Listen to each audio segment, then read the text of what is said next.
Cynthia highlights the good works of our area's community groups, service organizations, and charities that provide help and support to those in need. And now, here is your host, Cynthia Erickson. Welcome to This Week in Service, and we are delighted. We always have a great lineup, and this week is certainly no different. We have Stephanie Eckman here, and we're going to be talking about aid to South Africa. Hey, Stephanie, how you doing? I'm doing great. How are you? It's great to have you here. Stephanie also works with Mayor Kamitta's office, and it's just a delight to have you with us. You've been on the show before, and we're glad to have you back. And later in the hour, we're going to be speaking with Chris, and we're going to be speaking about the United Way of Chester County, and we're going to be speaking with Chris Salo, and I don't know if I'm saying that name correctly or not, but I'm sure he's going to set me straight later in the hour. But we're going to be speaking with Chris on the United Way of Chester County, and we're delighted to be speaking with him later in the hour. But first, we're going to be speaking with Stephanie, and Stephanie, it's a pleasure to have you back. And you recently graduated, is that correct? Just yes, this last weekend? Past Saturday. Congratulations. And I got to ask, how was Dr. Oz? It was a beautiful speech. I heard, the write-up in the paper was good. So was he as all things that you would have imagined him to be? He really was. I was really impressed with the speech. He gave us a lot of motivation to go out there and get things done in the future and how to live happy lives. So it was a great way to end the whole college experience. Excellent, because when I didn't know in advance that he was doing the commencement, and when I read that in the paper, I thought, boy, what a great pick, and what interesting, nice, high-profile gentleman. But I thought what a great way to wrap up your year. It was wonderful. Fantastic. Well, and here you are. I appreciate you've got a lot of balls in the air, but we really appreciate you coming out and talking with us, and talking about aid to South Africa. And that really is, the Honors Program works with the Aid to South Africa. Is that correct? Yes, it's actually the Honors College now. The Honors College got promoted from program, but excuse me. Let me make sure I get my facts straight. So this is the Honors College. Yes, and I love the tagline, to be honorable is to serve. I love that. And the Westchester University, you guys are so awesome. And as being a Greater Westchester Sunrise Rotarian, we work with you guys so often, and it's always such a pleasure and a blessing. But you guys have your event that just was a month ago. Yes. April 10th. Yes, it was. And that was the 6th annual fair for the Aid to South Africa, and that was from noon to 6 at Hollinger Field. Can you share with our listeners, just if they some of which may not be aware of the concept of the Aid to South Africa at all, can you kind of just paint the big picture before we go into the details of the specific program? Sure. Thank you. Well, the Westchester University Honors College has a pretty lengthy relationship with some of these organizations that we work with. Every 2 years, some students from the college travel to South Africa to visit these organizations that we benefit. And about 7 years ago, some of the students came back from their trip and they decided that they wanted to do more than just visit. So they started this program. And basically, it does run for 6 hours. It's a community fair. We try to get people to come out to both raise awareness and to raise funds to help eliminate poverty and to help those who are suffering from HIV and AIDS in South Africa. Mm-hmm. And, and Stephanie, have you been on any of these trips yet? I have not. Okay. But some of your colleagues that you've worked with have, correct? Some of the college young people? Yes. I'm actually the first director of the program who has not been to South Africa. Okay. Well, that's got to be an interesting vantage point for you to, almost be... You haven't experienced it, and gives you probably an interesting and different perspective than the kids that have gone, in a way. It does, and it was really that passion that they had after making their trips that helped me to become passionate about the event as well. Because obviously, having not been there, it's a little difficult to relate. You hear stories and you see pictures, and of course that touches you, but it was really the passion of my peers that got me so deeply involved with it. And I think that's how we get the community involved with it as well. It really comes through. Absolutely. And some of the things that the fair itself, the Aid to South Africa invites all ages to our large community fair, where, of course, every year you can combine the fun of activities with information that is displayed through various exhibits to really raise awareness for the campaign. And tell tell us, if you would, a little bit. There's so many areas of challenges in South Africa. Want to share some statistics, and then please kind of comment on it further if you would. But for those that you may be thinking, well, what's going on in South Africa? What are some of their challenges? Well, even though South Africa is the richest country in the continent, over 66% of its 18 million children, apparently and unfortunately so, live in poverty. And let me say that again, 66% of the 18 million children live in poverty. That's just a very sobering numbers. And 5.6 million people in South Africa are infected with the HIV virus. And South Africa has the highest AIDS prevalence of any country in the world. And in the past 5 years, the number of orphans in South Africa has increased from 2.1 million to an estimated 3 million, which is a rise of almost 15%. So, Stephanie, as you think about your team and what you're doing, with the stats that I just was able to share with our listeners, what are some of the things when you're raising money at your fundraising event? Where are these funds going? What type of missions, if you will, are set up to try to hopefully help some of these challenges that the folks are having in South Africa? We have 3 beneficiaries, and those were chosen based on the organizations that many of our students have had the opportunity to visit. The first of these is called Help Ministry Soup Kitchen. This is run by a man named Reverend Cecil Begbie, and what he does, he started this soup kitchen years ago from his garage. And he converted his garage into this small kitchen, took whatever supplies he could get on a daily basis, and made soup to distribute to kids while they were in school, and then whatever leftovers he had, he gave them to unemployed adults. He continues this to this day, but it's completely independently run, so all resources that he can get are incredibly appreciated. And, excuse me, he actually told us last year that in the 4 years that we had been doing this at that point, that we had given enough money to his cause to feed 5 children throughout their entire primary school education. So it's really not a lot of money to feed these children. Say that again, if you would. That's sure. Throughout 4 years, we had raised enough money for his organization to feed 5 children throughout their entire primary school education. That's phenomenal. That's just, and this started out of a gentleman's garage. Yes, it was very impactful, that statistic. For me to hear that, to really see it come to fruition, and to know that, this program that we think is a good leadership experience and something people should be aware of, it's very sincerely impacting people's lives. It was very sobering. That's, boy, and again, that's one of the things I love about this show, This Week in Service, that just like we are doing right now with Stephanie, we are showcasing an example of somebody that takes an idea and creates a miracle. And this gentleman, Dr. Reverend Cecil Begbie, took an idea of feeding folks in his garage, and now what he's turned it into. And it all starts just with an idea. And that you say, okay, I have an idea, and let's take some action upon that. So how has that grown then as we sit here today, Stephanie?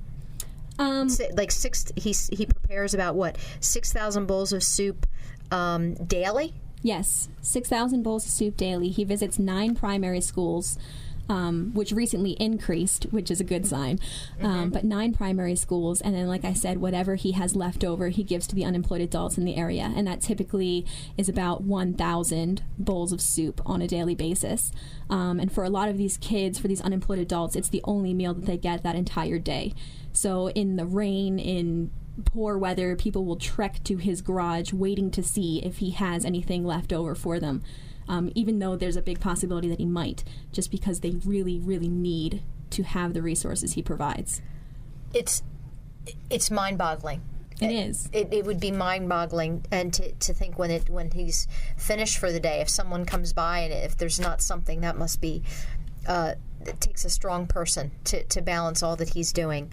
You also do something with something called Sparrow Village? Yes. Sparrow Village is an AIDS orphanage, and they actually claim to be the first AIDS orphanage in the world.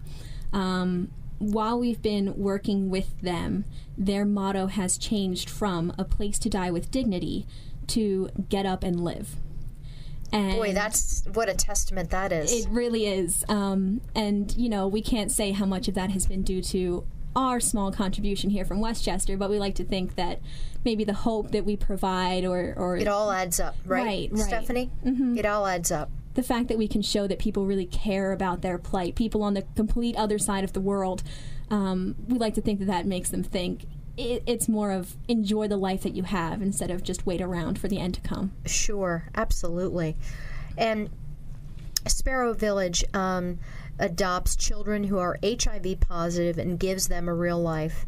And it's a real stark contrast from their outside environment. It's a place that offers solace and comforts and provides comforts for these children that many of us take for granted, such as running water, daily meals, playgrounds, after-school tutoring, beds, and even teddy bears. And many of these children will die within 4 years. And Sparrow Village offers them a place to die with dignity. But now that has changed. Obviously, that still is offered, and that's something for the children. But do you find statistically that these children that the fatality rate is changing? You know, that more children that are living longer? I haven't seen anything to support that. But it does seem, at least with the ones that we've been benefiting, that they have at least a happier life or a more fulfilled life. Yeah, so the time that they have is much more rich and hopefully much more comfortable. It is. One would think. There's also something called a haven, but I'm not sure how we're pronouncing it. It's Nkosi? Nikosi's Haven. What's that all about? This is actually our newest beneficiary. Because we've had success in past years, this year we felt comfortable enough to add a third beneficiary to our cause, Nikosi's Haven. And this is a refuge for both mothers and children who are infected and affected by HIV and AIDS. It's a unique operation because it does take in families. Most places like Sparrow Village, they're orphanages, so for children who have nobody left, and it's just the children who go. But Nikosi's Haven allows the mothers, at least, to stay with their children to try to get through the disease together. This was started years ago by a woman who had, a white Afrikaner woman who had adopted a African child. He was infected with HIV and AIDS, and she faced a lot of difficulties in the community for her decision to do so. There was a lot of racism, the whole apartheid conflict that I'm sure many are familiar with. Sure. So there were a lot of issues for her, and upon his death, she wanted to take the problem she had encountered and create something very positive out of it. And so his name was Nkosi. It's a beautiful name. It is. It's beautiful. It is. She decided to name this in his honor. So Nikosi's Haven helps, hundreds of people now on a monthly basis. Phenomenal. So you've got really 3 areas that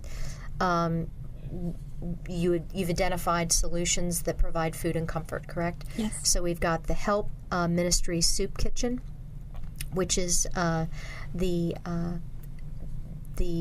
came from the belief and the thought of Reverend Cecil Bigby that started this out of his garage. And then we've got Sparrow Village, which is helping the children. Right, the orphans. And possibly the first AIDS village in the world. We don't know, but that could be. And then Nikosi's Haven. Yes. Which is a family refuge for mother and child. Yes. Phenomenal. And I can tell you, the people who run these organizations, they sincerely appreciate what we're doing. This year, actually, at our event was the 3rd year that Cecil Bigby came himself to aid to South Africa here at Westchester University. Oh, my word. It means so much to him that we do it. He usually takes a yearly trip to the U.S., and he always finds out when our event is so that he can make sure his yearly trip coincides with what we're doing. Phenomenal. It's fantastic. And to always see him there... Boy, to meet him must have been a thrill. It changes your world. It must really be so inspiring. He's seen so much, and, he travels as much as he can trying to get aid and support for his organization. So to see him there, to know that what we're doing is so impactful that he makes a point of coming to be there for us is huge. As college students, as citizens, it's a huge deal to see that we're having such an impact. You know, Stephanie, what I find is so extraordinary about, here you are sitting here, you've just graduated, but all through college, how philanthropic minded you are and your colleagues are. And it's just such a great insight into the next generation coming up that you have at your young age, that type of sensibility, that caring for other people, most of which you've never met. That's the kind of person that you are, and that your colleagues, all the people in the college that work on this cause. It's inspiring to speak with you, and we're so pleased to have you here with us. Got to ask you, as you've just graduated, what are your future plans? Do you know at this point? And you may not know, and that's okay if you don't know. I've been thinking about it a while, and actually I can tell you, once I graduated high school, right before I came into college, my idea was kind of to maybe get involved in some kind of translating with Spanish or interpreting, staying pretty close to home. But really, after being involved with this project, I've decided I want to do international humanitarian relief work. That is phenomenal. So do you know, have you, that topic, do you know where in the world at this point? Are you still in your exploratory stage? I'm still looking at ideas. Okay. It's hard to get involved with that field because they want you to have national experience first before they send you overseas. Right. But I think in the Middle East, I'd like to go next because they have a lot of issues. Obviously, we can see with Arab Spring, a lot of people needing aid over there. And I think I could do a lot there, too. Well, I'll tell you, we wish you the very best. How exciting. And I hope you'll make sure you keep in touch with us and let us know what's going on. I'd love to. But how inspiring. It's a delight to have you here. Please share with us. Do you know, and you may not, but if you do, would you share with our listeners, do you have any idea how many funds you raised this year? I do, and I'm actually very proud to say that this year we raised $8,400. Fantastic. Yes. It was really remarkable. It's more than we had in previous years, with the economy being so poor, and even now it hasn't really recovered immensely. So it was great to see we were able to make such an impact and such an improvement with our reach, despite the fact that people are still, suffering economically, and they're not necessarily comfortable right now, but people still supported us and they wanted to see us succeed. So we were able to get over $8,400, and that day we were able to directly give $2,000 of it to Reverend Cecil Begbie before he left back to South Africa. What a blessing. That's just tremendous. That because that was the goal. I mean, you're right where your goal was, and how phenomenal. And this, I know, has grown year over year. Fantastic. And I also want to, for our listeners, I want to mention kind of the corporate opportunities, the sponsorship levels. So that while this event has just occurred, be thinking of it for next year, to line up for next year. But every 2 years, students in the Westchester Honors College travel to South Africa to experience service leadership in one of the most disadvantaged areas of the world. The next delegation will travel to South Africa in spring of 2010. 2012. Forgive me, 2012. Until our next visit, let us help South Africans know that Americans have not forgotten about their plight. We will distribute all funds we raise to our 3 beneficiaries based on need.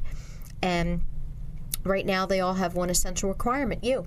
So, again, while they just met their goal for 2011, the next delegation will travel to South Africa in spring of 2012.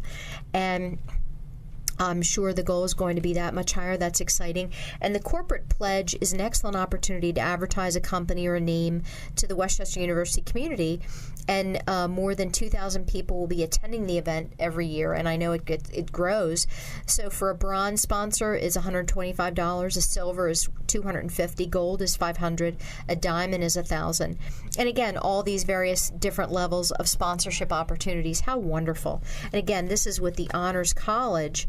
And that's where to be honorable is to serve. I absolutely love that tagline. That is phenomenal. And Again, for folks that may have just tuned in, Stephanie, will you mention again about the major problems in South Africa to folks that may have recently tuned in? Sure. The mission of Aid to South Africa is to reduce hunger and provide comfort to AIDS victims and those suffering from poverty, as well as to raise awareness about these issues that are occurring in South Africa. So some of these problems, 5.6 million people in South Africa are infected with the HIV virus. Over 66% of the 18 million children in South Africa live in poverty. And in the past 5 years alone, the number of orphans in South Africa has increased from 2.1 million to an estimated 3 million children, which is a rise of almost 50%. So these problems aren't getting any better. And what we can do here is to try to provide comfort and let people know that these issues are occurring. Absolutely. And, the website, let's make sure we mention that. It is WCUPA.edu/aid to South Africa. And that's a lot for folks to remember. So I'll tell you what, as always, listeners, if you want to get in touch with the Aid to South Africa campaign at the university, the Honors College at the university, please email me at radio@ericssonsms.com, and it will be my absolute pleasure to get you that information, send you that website address. But if you can note it, it is WCUPA.edu/aid to South Africa.com. And again, what a phenomenal cause. And Stephanie, just remarkable. And just once more, if you will mention the event that you just had, you have various activities. Can you give our listeners an idea of kind of like, it's a whole day. What happens during the course of that day? What type of events and activities actually occur at the Hollinger Fieldhouse? Sure. Well, there's so much that goes on throughout the day. And it really depends on the committee chairs that we have for any particular year and the innovation that they bring to it and their new ideas and their own talents and passions. But I can say this past year, in lieu of having moon bounces, we changed to having a dunk tank, which was hugely that successful. Had to be great. It was fun to witness, I'm sure. I was actually in it, so for me it wasn't that fun. Were you in the dunk tank? I was. Oh my goodness. Water was about 45 degrees, so it wasn't that pleasant. But it actually raised a lot of money. People, enjoyed watching us suffer, so that was fun. We have performers throughout the day, both inside and outside. This past year, we had a South African singer who's actually living in Philadelphia volunteer to come and perform for us. So that was very touching. University groups, outside groups as well come to perform. Magicians, hypnotists, jugglers as well. Sure. We do have these awareness displays, which people take a lot of time absorbing and appreciating. For example, we have a shack that's modeled after an actual shack in South Africa that typically 12 people live in, that Habitat for Humanity donated to us. So people spend a lot of their time absorbing those. As well, we have activities for children, so face painting and henna tattoos, hula hoop contests. It's very family friendly. It is, and we try to appeal to all age groups because we want people to be able to start at as young an age as possible to really make a difference, or to realize that they can make a difference. Sure. Because we as college students, you're always told that you can make a difference, but you try to the extent that you can, and if you can really get that message to the younger generation too, then you've really been successful. Absolutely. Well, I'll tell you, I want to thank you again for coming back to see us, and again, congratulations upon your graduation, and we're so excited for your future, and we wish you nothing but the best. We know you'll have tremendous success wherever you go, and we hope you'll stay in touch with us. I hope to. Please do. And again, folks, we're talking about Aid to South Africa. Stephanie Eckman, again, it's our pleasure to have you with us. Thanks so much for being with us. And again, the Westchester University Honors College is the part of the university that works on the Aid to South Africa. This is their 6th annual fair. Next year will be the 7th. So please mark your calendar, April. 2012. It's coming. It'll be market for next year. Come out to Hollinger Field. It's an all day, all afternoon event, and it is indoors, which is nice. So it doesn't matter what the weather does. You're going to have a great time. Yep, April 15th, 2012. There we already know the date. We know the date. Awesome. Awesome. And that is, say that again. April 15th, 2012. April 15th, 2012. Perfect. Well, mark your calendars. Stephanie, thanks so much. We're going to take a break, and then we are going to bring in our next guest. We're going to be talking about United Way of Chester County. But thank you so much. And you have a great summer, my friend. Thank you. Take care. Stay tuned. We'll be right back with This Week in Service.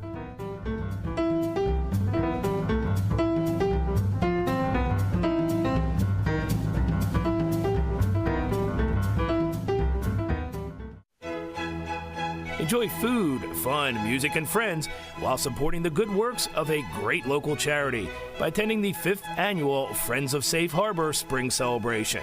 The event takes place Saturday, May 14th from 4 p.m. to 7 p.m. in the QVC Atrium at 1200 Wilson Drive in Westchester. The celebration includes live and silent auctions with items to bid on in all price ranges. Enjoy music, light refreshments, and complimentary beverages. Tickets are $75 per person. RSVP before April 30th and save $5 per ticket. All ticket and auction proceeds go directly to